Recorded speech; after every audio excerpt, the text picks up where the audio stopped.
huge city of Shanghai is growing rapidly and is in constant need of more space, even beyond the natural borders of the Yangtze Delta. The Shanghai Changjiang Underriver Tunnel Mega-Project improved the link between the Chongming and Changtze River Islands in the Yangtze Delta and the Shanghai metropolitan area, right on time for the World Expo 2010. The two 7.47-kilometer-long tunnels run beneath the Yangtze River, the longest river in China, and were excavated with the largest tunnel boring machines the world has seen so far. These mix shields have a diameter of 15.43 meters. The greatest challenges in this project were the large 15.43 diameter cutting wheel and the adaptation of the machine technology to the geological and hydrological conditions beneath the river.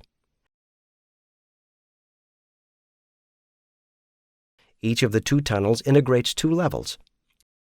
The upper level accommodates a 3-lane expressway. The lower level provides space for a planned subway line.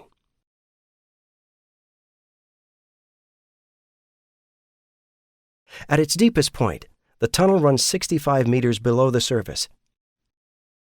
Due to a groundwater level of up to 47 meters above the center of the tunnel, the mix shields are designed for a maximum working pressure of 6.5 bar.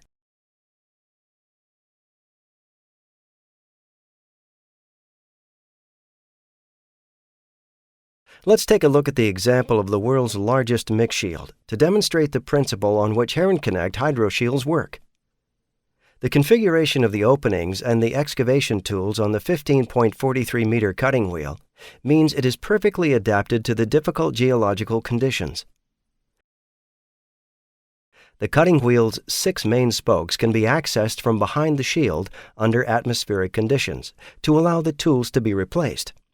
This makes diving operations for tool replacement obsolete.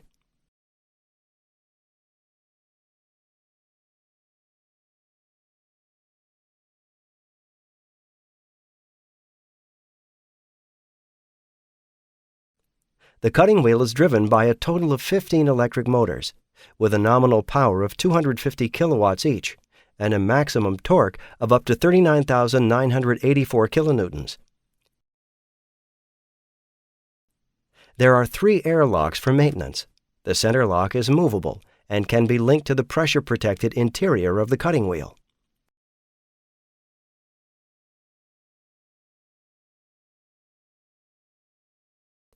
"19 triple hydraulic cylinder presses produce a maximum thrust force of 203,066 kilonewton to move the mix shield forward.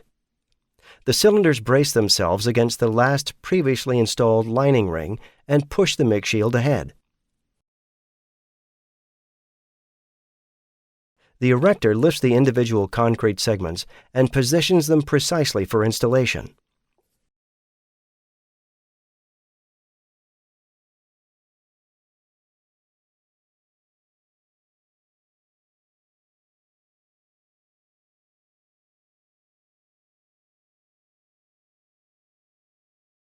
The first gantry is located behind the erector. Due to the machine's large diameter, the backup system has 3 levels, so that it can accommodate the slurry pump, control cabinets, bentonite supply system, and hydraulic pumps. The segment feeder is mounted on the first gantry to transport the segments to the erector.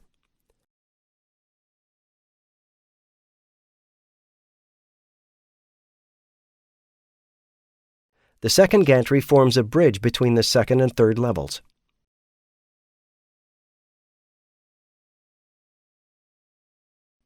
The third gantry travels on the backup rails, which are laid next to the road element, and then taken up again behind the gantry. The total length of the mix shield up to the third gantry is 135 meters.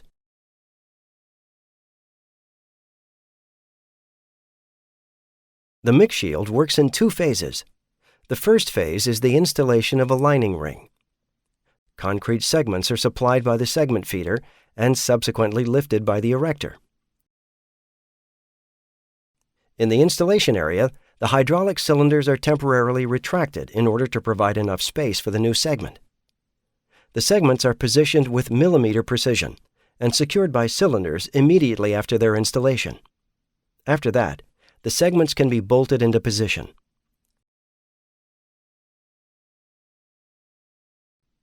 The conical keystone is inserted from the front.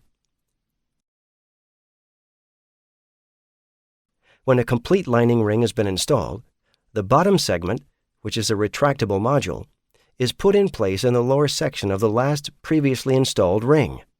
It serves as a foundation for the gantry, which can now follow. The lining segments are delivered by special job site vehicles from the surface to the rear part of the machine. On the third level, a segment transport crane moves the segment from the rear part of the machine to the front. The crane is also used to transport the grout container on the first gantry.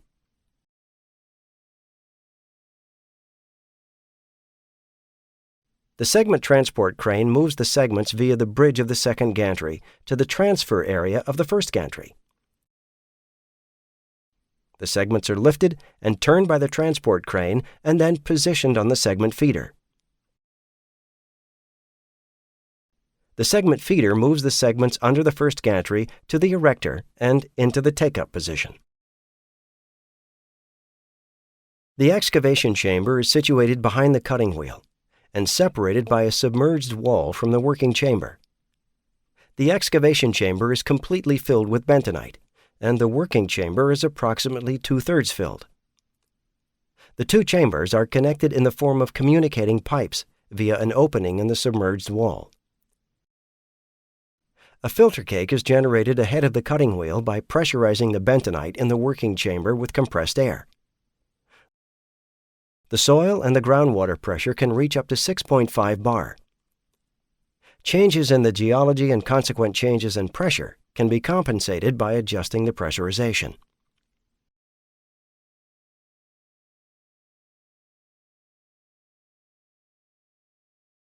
The excavated material falls into the excavation chamber. Small-sized grains are largely dissolved in the bentonite, whereas stones and debris sink to the bottom. The opening of the suction pipe is protected by a nozzle grid.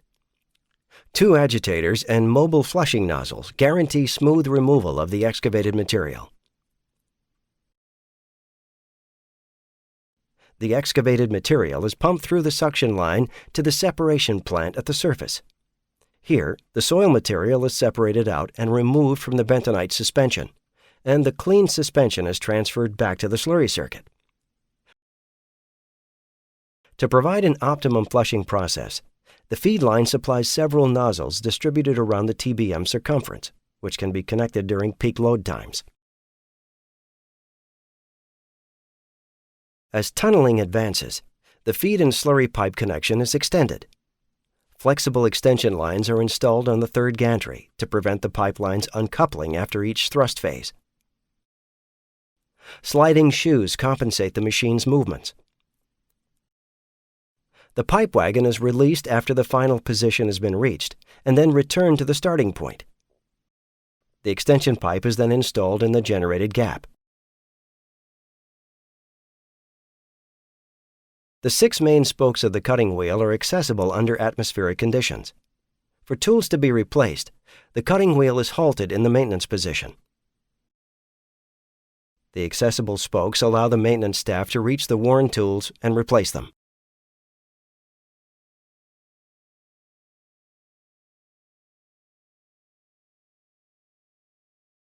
The tunneling team installed 7,472 lining rings, each made up of 10 segments. 27 million cubic meters of soil were excavated for the tunnel and had to be removed.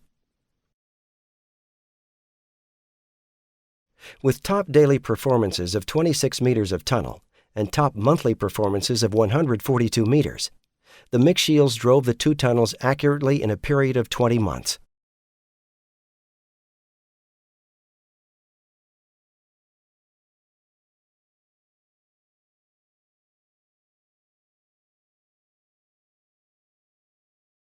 The two largest mixshields in the world, with diameters of more than 15 meters, set new standards in tunneling.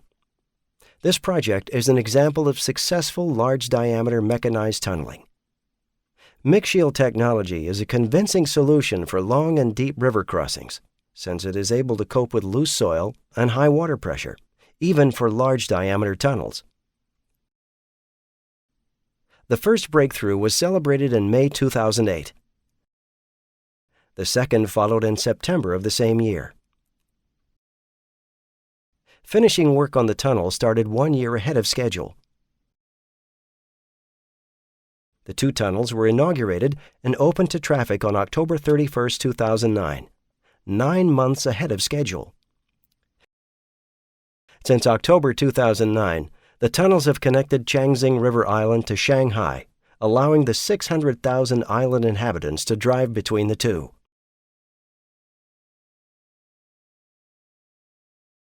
With its full-service tunneling philosophy, Heron Connect supports rapid construction progress and creates project-specific service packages that include all services required on-site.